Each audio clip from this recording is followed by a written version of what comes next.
Welcome back to Old School Sports and our Out of the Park Baseball 24 playthrough of the Buffalo Wings.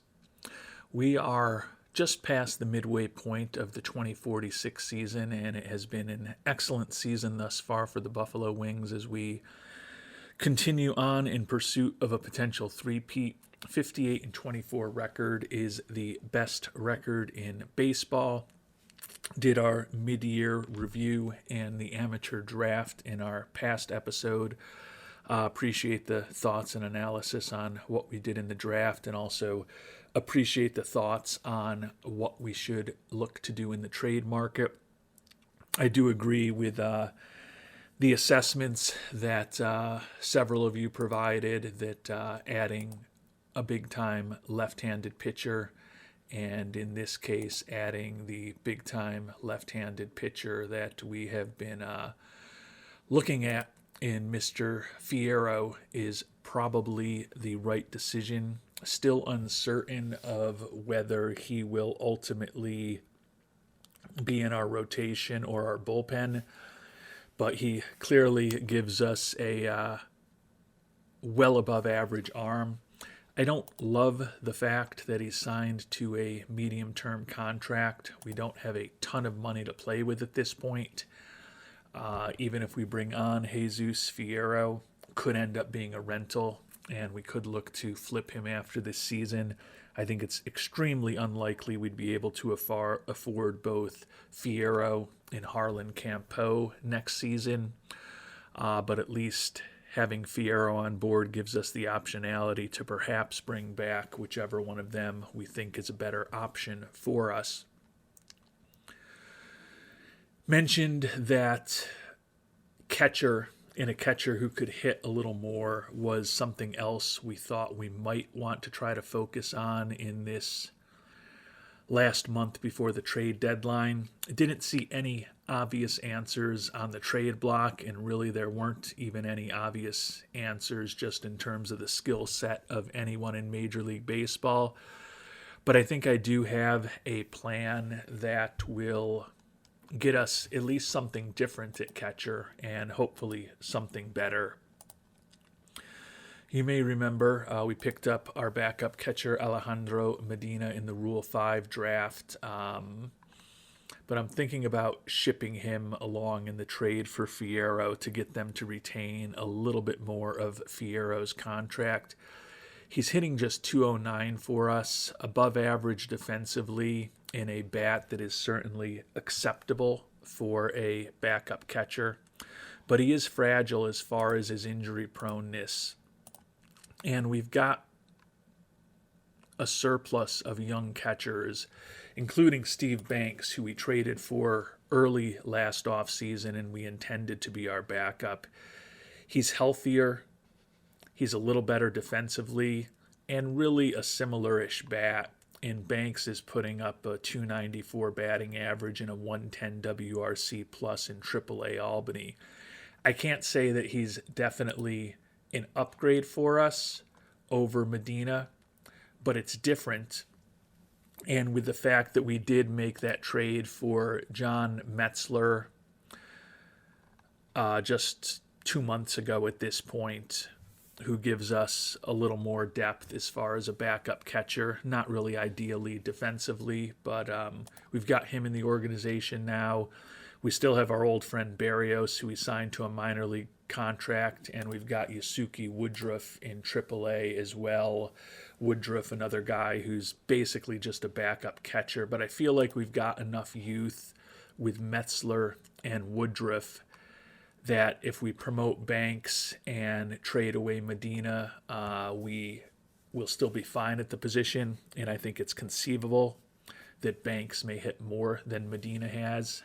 And he's also, as I mentioned, a small upgrade defensively. He was originally the guy that we intended to be our backup catcher this year, and it will at least let us extract a small amount of value from the Rule 5 acquisition Medina that we have kept on our roster for the past 3 months. And we've got a trade put together here that will bring us Mr. Fierro. And to be clear, unsure whether he's going to be in the rotation or not. The stuff looks incredible out of the bullpen.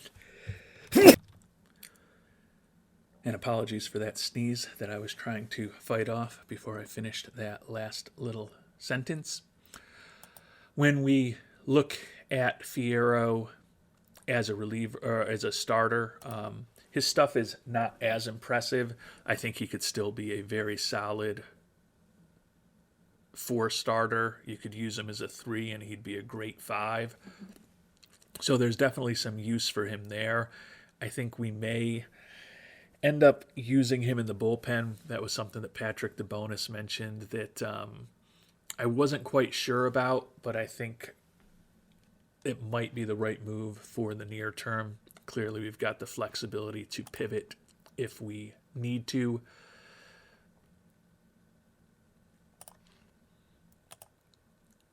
But in addition to picking up Fierro, we're going to be able to have the Braves keep 25% of his contract. Not as huge an issue for this year where he's not making as much and the season's already half over. But with 15.4 and then 18.2 for another couple seasons, getting them to keep a quarter of the contract is not immaterial to us by any stretch of the imagination. We do have to give up Steve Fitch, a former second-round pick who looks like he could be a 4th or 5th starter down the line. Also love that captain personality, but got to pay up to get quality. We're going to include the young catcher Medina, the Rule 5 pick, as I mentioned, at least extract a little bit of value from him. Baden Gillorn is a reliever, 24-year-old righty who's only in high A ball. Basically, including him gets them to keep 5% of the contract. So we were happy to do it. And then Joe Allen, the junior, is a former first-round draft pick of ours not that many years ago, just 3 years ago. Came out of Navy. He's done a solid job for us in the minors, but you can see he's kind of been stuck in Albany where he's hitting 273 with 14 homers this year. With the quality and depth of outfielders that we have, just don't see Allen having a big role for us. Certainly a bit disappointing to dump out on a first-round pick after just 3 years, but he's also a college player who's over 25 years old now, so don't view him as a big-time prospect, more of a utility outfielder, and I think a utility outfielder is going to have a very tough time making our outfield for the next few years. So we are going to go ahead and complete that trade, bring Mr. Fierro on board. Presumably that's going to be our big action.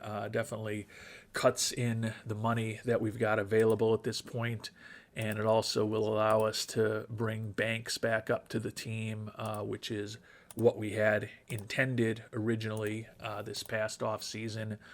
Upgrade defense and perhaps maybe upgrade the bat a little bit. It'll allow us to get the likes of Metzler and Woodruff more action in AAA since they're both 24 years old. And now we've got a decision to make on the pitching staff because we're going to need to get Fierro onto the team. I think Kevin Hale, the left-handed specialist who's been pretty bad this year, is the most likely guy that we'll be moving on from. Doesn't have a lot of value in the trade market. There's only one team interested in picking him up. So honestly, although he doesn't have any option years available, I think I'm just going to waive and DFA him. And if he makes it to AAA for us, fantastic. If he doesn't make it to AAA for us, at least we get the contract off the books. But given that we can basically just get some guys in their mid-20s that are 2-star prospects for him, I'd rather take the risk that we can stash him in AAA. And again, if somebody does decide to pick him up after not really offering anything to us for him in trade, we'll at least get a little bit of salary off our books. And with Fierro on board, we're going to try to get more use out of him, move him into the setup role that Toselli had, move Toselli into the middle relief role that Kashuk had, and move Kashuk into the pure lefty specialist role that Mr. Hale had been handling for us. And we'll see whether Hale is able to sneak through to our AAA roster or not. But feel like this is a move that gives us a lot more optionality. If we decide we want a lefty in the rotation, we've got a really good one with Fierro. And at the very least, I feel much better about the left-handers out of our bullpen now than I did before. And as I said, going forward, it gives us some optionality for next year. Our financial situation is tough, no money for extensions.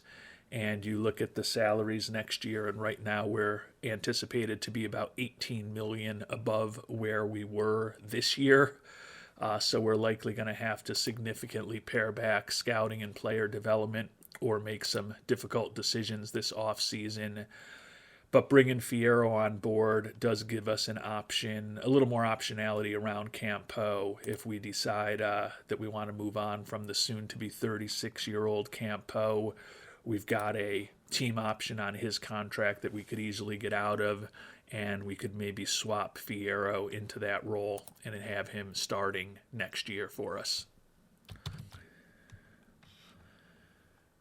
And before we get into moving forward, finding out how many All-Stars we have, and figuring out if there's anything else we'd like to do before the trade deadline, post the draft, we've been promoting some people in our minor league system, trying to clear out some players, particularly at the lowest levels at the Rookie League FCL team, and kind of ensure that the rosters aren't too swollen with players.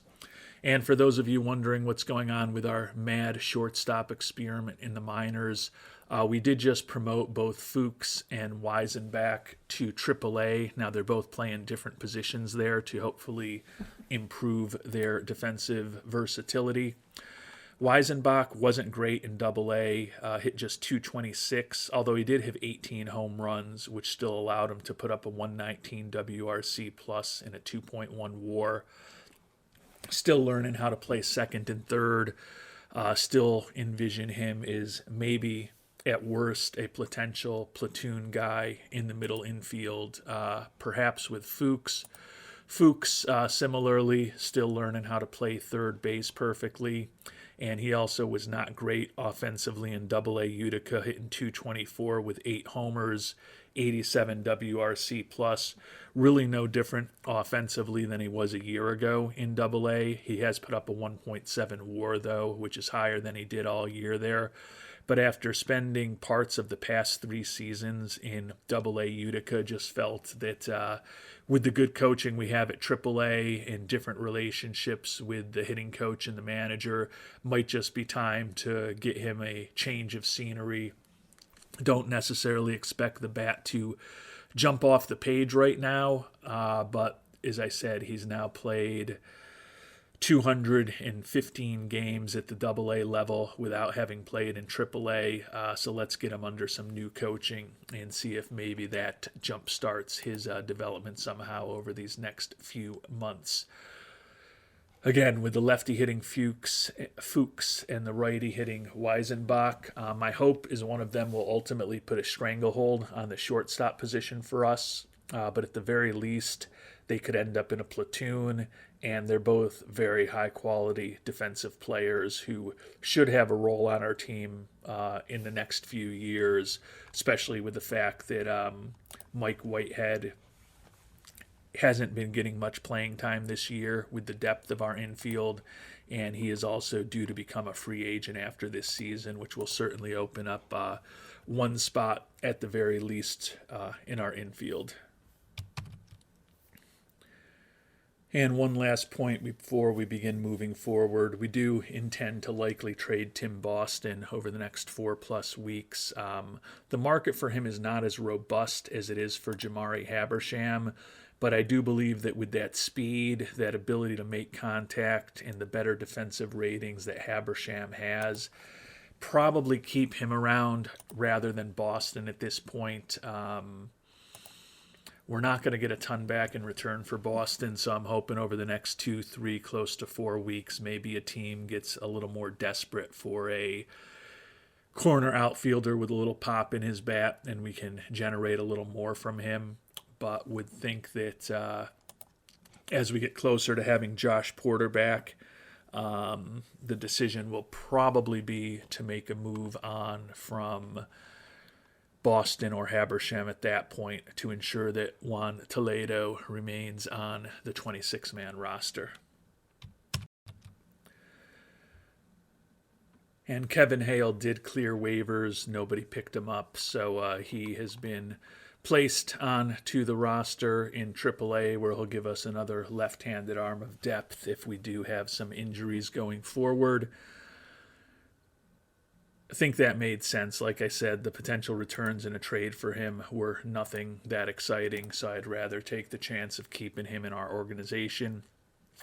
We've made it to the All-Star Game, All-Star Challenge tomorrow, and the All-Star Game on Tuesday. So let's take a look at who made it for the Buffalo Wings this year. And looking at our Buffalo Wings, Floyd Auclair, our excellent stopper, is the only Buffalo Wing pitcher who makes the All-Star roster this year. A bit surprising when we are 61-28, although I guess we haven't been playing quite as well over the past week as we did in the early stages of the season. The young first baseman Jim Reichert, hitting .278 with 23 homers and 64 ribbies, will be making his first All-Star Game appearance. And not surprisingly, Arturo Casares, the rookie outfielder, hitting .255 with 23 homers and a National League leading 74 ribbies, also makes the team, along with our center fielder Ishmael Velasco and right fielder Josh Porter. So we've got right fielder in Porter, center fielder in Velasco, and a left fielder in Casares on the All-Star team this year, along with the first baseman Reichert and the excellent stopper Floyd Auclair. So 5 All-Stars for Buffalo. As we get to the All-Star break, the lead on the Nationals has been cut to 8 and only 8.5 up on the Marlins. As you can see, we've lost 3 in a row, and those teams have been both playing better than us over the past 10 games.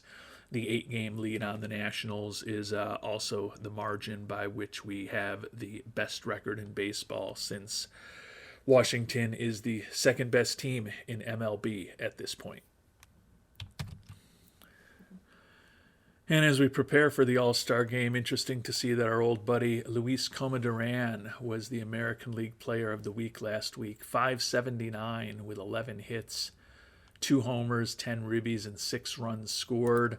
Still not honestly having the impact with the bat as he had in his early seasons with us, hitting .262 this year with 6 homers and over 300 at-bats for KC. A 106 WRC plus, so he's been more productive offensively than he was in that last year and a half with us after he signed the big extension. But particularly with the quality of the outfielders we have and the young guys that are still waiting to break in, I think it was good that we moved on from him. And while we were on the All-Star break, we started trying to figure out what we could do with Boston or Habersham. And as I mentioned, things hadn't really changed. Habersham generally attracted better prospects than Boston did. Boston doesn't have a ton of value at this point.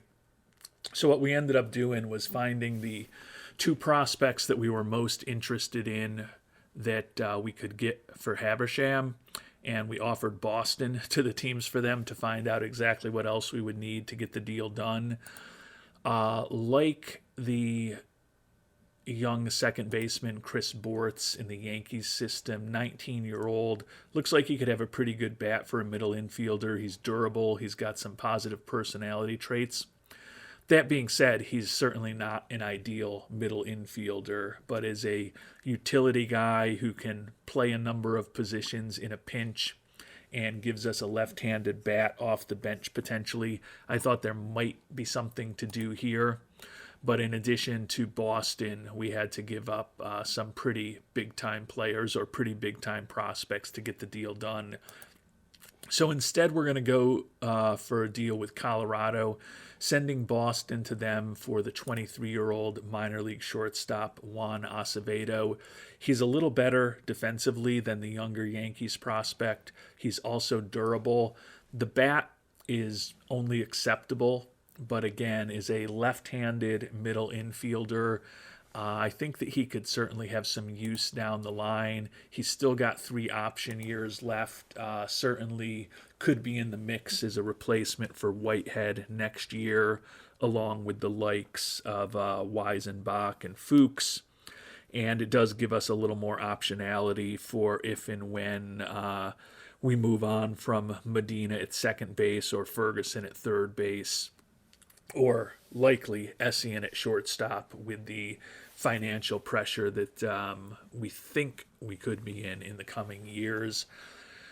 So similarly, Colorado was also looking for some bigger time prospects to get the deal done. But one guy who they had mentioned before we sent the deal to them that would get it done, that we were willing to give up, was Jonathan Walsh.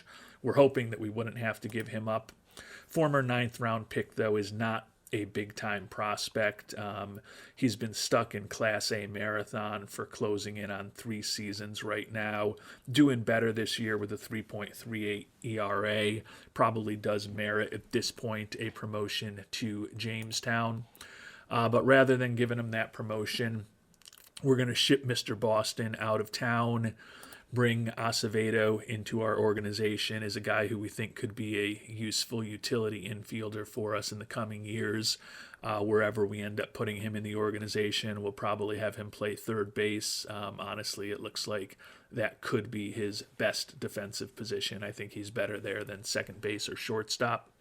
Not perfect at any of them, but again, a left-handed hitter with a decent bat who can at least play a number of infield positions, and we can also kind of use him as a first baseman with his 6'4" height and even a corner outfielder. So has the potential to be a useful utility guy for us. Not the hugest return in the world for Boston, but Boston has definitely regressed as far as his performance in the 3 seasons with us, from a 138 WRC plus to 114 last year to 86 this year, where he's been a below replacement level player. And our scout is also less constructive on him. We think he's kind of not as good a player as he was a couple years ago, and we see that in the statistics, and we also certainly see that in his ratings, where his contact over the last year plus has dropped from 60 to 50 according to our scout. His power's the same, and his eye's actually a little worse as well. Not necessarily the huge return we might have expected that we would get for him a few years ago when we brought him on board. We're really excited to have him, but things change. We've got a ton of great young outfield and corner infield talent right now, and we'll take what we can get for Mr. Boston, because the all-star Porter is ready to come off the IL, and we don't want to send Juan Toledo back to AAA. So we are going to go ahead and add Jonathan Walsh into this deal, complete the trade, and the fans not really happy about the loss of Tim Boston, but it is what it is. Our fan interest is still at some point likely high above 100. And we've won 2 out of 3 coming out of the All-Star break. Ended up having lost 4 in a row, though, surrounding the All-Star break. So fortunately, we've won 2 in a row at Pittsburgh. Hopefully, we can take this final game of the 4-game series today to clinch a 3-4 series victory. Taking a look at the standings, 8.5 up on the Marlins at this point. The Nationals have lost 3 in a row, so it's now the Marlins tied with the Diamondbacks and the Reds for the second best game in baseball. All 3 of those teams are 8.5 games behind us for the best record in baseball. I don't know why my speech is more unpredictable than usual today. Cassara is still leading the league in ribbies. Porter second in batter WAR. Danny Black still tied for the lead in wins. We've got another couple weeks until the trade deadline. Probably not going to do too much, but we'll keep an eye on the market. Luis Palencia, forearm tendonitis, which is going to impact him for a week. Quite honestly, we're going to throw him right on the IL just to be cautious. And it'll also give us the opportunity to bring Lott back from AAA. Or perhaps if we decide that it's the right answer, to bring Joey Bliss from AAA. Or we could always bring the lefty Hale from AAA with all the talent we have down there. Palencia has been pitching better of late, but we want to kind of see as many guys as possible in the majors this year, and we'll be real conservative with him to ensure that we can get somebody else up for the next couple of weeks. And although Lott and Bills are both pitching pretty well in AAA, and as I mentioned, Hale is down there, and he's done fine in the 2 games he's pitched. We're actually going to bring up someone who hasn't been pitching well at all, and that's Chad Aguirre, who's been our closer there. He's another lefty who could be in the mix. He was a 3rd-round pick in 2040. Someone we envisioned likely being a reliever. His changeup has developed, but doesn't necessarily have the stamina to start. His stuff, though, is off the charts with that incredible fastball, good movement on his pitches, not the best control, and he throws in the mid to high 90s. That said, he hasn't been great at AAA Albany this year with a 6.67 ERA over 29 2/3 innings. He's given up 6 hits and walked 16, has struck out 48. And his BABIP against him is 400. You look at his Sierra, it's 2.44, and even his FIP minus of 82 indicates that he's likely pitched materially better than his statistics indicate. Just interested in seeing what the lefty can do against major league pitching. Probably not critical, given that we do have Fierro on board now, and Kashuk is doing really well in his first season, but would rather get another look at a different pitcher now, see if maybe Aguirre can do a little better in the majors than he's done in the minors. So we will promote him to the roster, and we'll see what he can do over the next couple of weeks until Palencia is ready to come back. And another day, another injury to our pitching staff. I don't know if I'm wishing for trouble now talking about all the depth we have, but the excellent young lefty, Danny Kashuk, who has finally given up a run this year, but still has a 1.50 ERA over 11 appearances, 12 innings at the major league level. Going to be out for 2 weeks with back tightness. So we will place Kashuk on the injured list as well, and that will allow us to bring up one of the other players from AAA. And we're going to continue with a bit of the youth movement. We're not going to bring Hale back right now, and we're actually not even going to bring Lott back.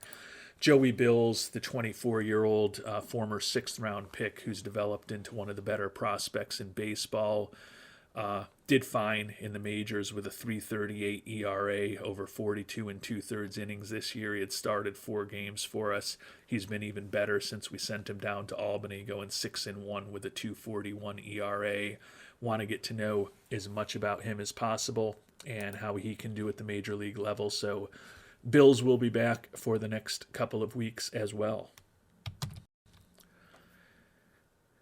And a monster week for the all-star first baseman Jim Riker. Hit .423 with 4 home runs and a ridiculous 15 runs batted in over the past week for the season. .296 average, 28 homers, and 83 ribbies. He and our buddy Mr. Casares are in an interesting race. They're both playing their first full season in the majors. You can see Riker as well as Arellano have now passed Casares in the lead for ribbies, but both well on the way to 100 ribby seasons. Both could be on the way to 40 home run seasons.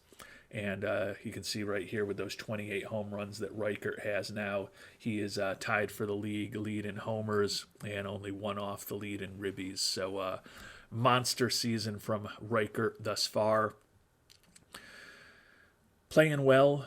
We've had a few of those injuries to the pitching staff, as I mentioned, but still have a 9.5 game lead on the Marlins and the Diamondbacks for the best record in baseball. So haven't really expanded on the lead thus far in the first 3 weeks of July, but we're not really falling off the pace that we need to be keeping either.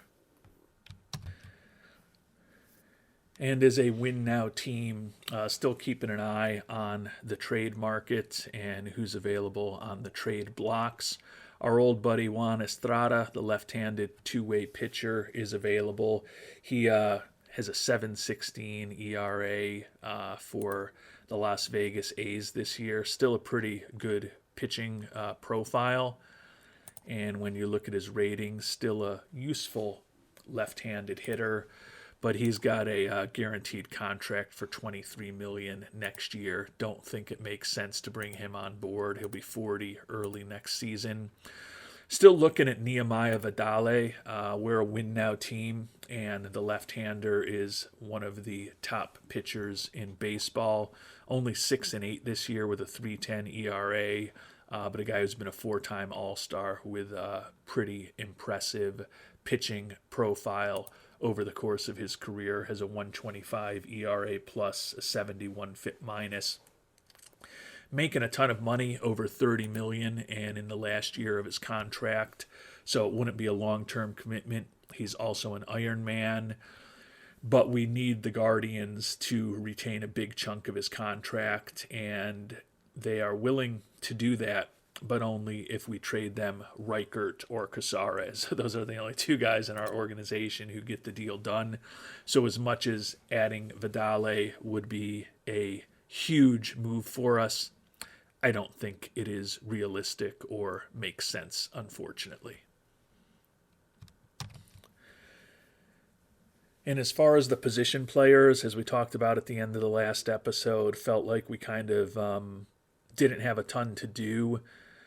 We wanted to think about catcher, and we kind of did upgrade catcher, arguably, by putting Banks back onto the roster, and can argue that we upgraded the outfield by trading Boston away and ensuring that Toledo was on the major league roster and in the starting lineup against right-handed pitching every day. So didn't really make any trades that specifically addressed our offensive players, but we didn't have a ton of holes to fill and feel like we're still a stronger team now at the major league level when everyone's healthy than we were at the beginning of the month. A lot of familiar names, former Buffalo Wings on the trade market. Juan Ramiro hitting just .228 this year with 13 homers. Jaheim Lawal, who played short for us last year, hitting just .235 for the Mets this year. Arturo Flores hitting .247, but does have 14 homers for the White Sox. We talked about Coma Duran not that long ago, hitting .267 with 6 homers. And then our buddy Juan Estrada, we mentioned the struggles that he's had pitching this year, and he's also hitting just .221 at the plate. Still drawing a decent number of walks, but below replacement level there as well. So I don't think we're going to do much. We'll continue to monitor things over this last week until the trade deadline. Clearly, a massive major injury may make us more willing to do something, but feeling pretty good about the roster that we have right now. We're the best team in baseball, and I feel like we've made it a little better over these first few weeks of July. And I think it was probably good that we were conservative with Kashuk. He's suffered a setback in his recovery from back tightness, so at least another 1 to 2 weeks till he's ready to play again.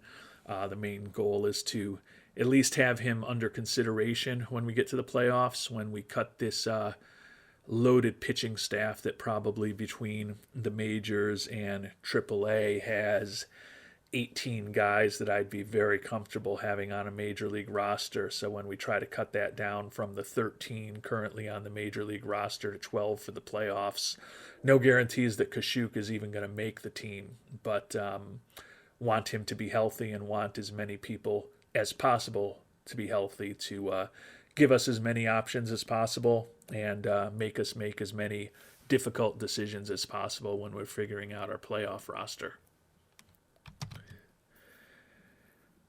And we've simmed ahead another week, continue to play really good baseball, all things considered.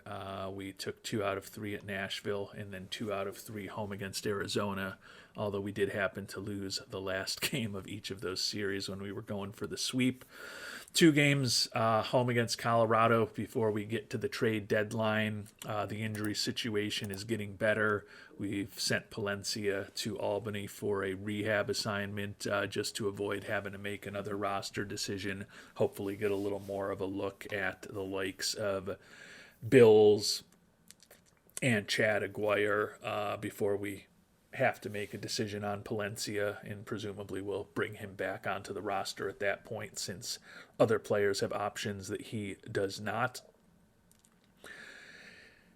Don't really think we're going to do anything here at the trade deadline. That can change with a big injury over the next day and a half, but at this point I think with the addition of Fierro, the trade that opened up the spot for Banks, and the trade that opened up the spot for Toledo to be on the major league roster, we've kind of done what we're going to do. Toledo, 271 average, but 9 homers and 25 ribbies and 96 at-bats, 165 WRC plus. Clearly has been much more productive than Tim Boston was for us. And we've officially made it past the trade deadline, so this is the roster that we're going to run with. Riker, 323 average with 7 homers, 32 ribbies, and 17 runs scored for the month. Amazingly, about half of that production happened in the week when he won Player of the Week. But he's having a monster season for us, and Danny Black continues to have a monster season too. 4-1 record with 31 strikeouts over 31 2/3 innings. The rookie 13-3 with a 2.56 ERA this year. So things are going incredibly well for our Buffalo Wings here on August 1st. Riker and Casares now 1-2 in the National League in ribbies. Casares third in home runs, and he's actually also tied for third in home runs with Mr. Riker. Riker third in the league in OPS, or second in the league in OPS. Josh Porter third in batter WAR despite missing some time to that injury. The rookie Danny Black is now leading the league with 13 wins, third in the league with a 2.56 ERA. Teammate Jim Coles has 11 wins. So our number 4 and 5 pitchers are first and tied for second in the National League in wins. Just an embarrassment of riches. 12.5 games up on the Marlins now in the National League East. And we are up 11.5 on the Diamondbacks for the best record in baseball. Take a quick look at the stats here before we finish up, and our 74-33 record is a little worse than expectations. We slipped to 16-9 in the month of July, still a .640 winning percentage though. Remain on top of the American League in almost every hitting category, or National League, leading the National League with 604 runs scored. Solid team on the base paths as well. And we now lead the National League in runs allowed. And you can see we are first, second, or third in every major pitching category. Also a very good defensive team. So it's been an incredible run for the Buffalo Wings thus far.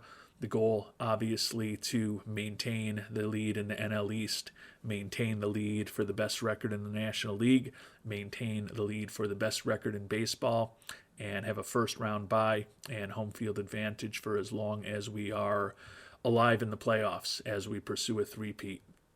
And we'll find out if we can finish up the regular season healthy and achieve those goals in our next episode. Until then, thanks so much for watching, and hope you have a great day.